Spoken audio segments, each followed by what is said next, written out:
Okay, Laura, let's talk briefly about defense in depth, which is, I think, a very interesting topic. The Yes. principle of defense in depth is layered security mechanisms. The layered security enhances the security of the whole system, right? Mm-hmm.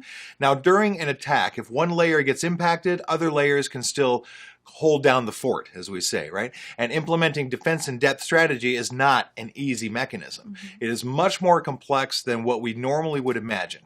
Now, implementing this approach could add to the complexity of the system, as I'm sure you're going to elaborate on. Correct. So let me give you an example of what a layered security is not.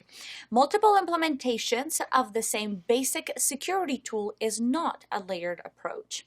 As an example, installing both ClamWin and AVG-free on the same MS Windows machine is not an example of layered security. This is a case of redundancy, not layering. The layering could be data, applications, host levels, internet networks, parameter levels, physical securities, etc.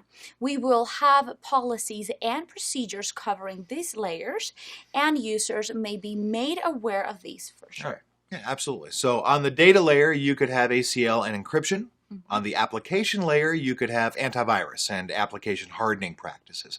At the host level, you can have OS hardening, your patch implementation, authentication, HIDs, etc., all those things. And at the internal network level, you can have network segments, IPsec, NIDs, etc. So at the perimeter level, you can have firewalls and VPN quarantining right on the edge. Mhm. So at the physical level, you can have guards employed, the physical locks on, and tracking devices. So they're kind of how different things can work out in those layers. Right. Defense in-depth strategies also include other security preparations other than the directly protective ones.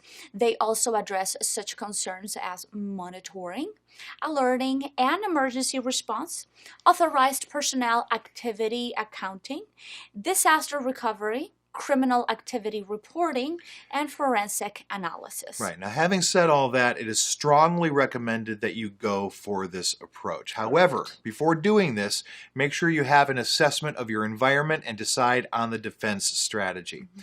Layered security is all about multiple types of security measures, layered, each protecting against a different vector for attack.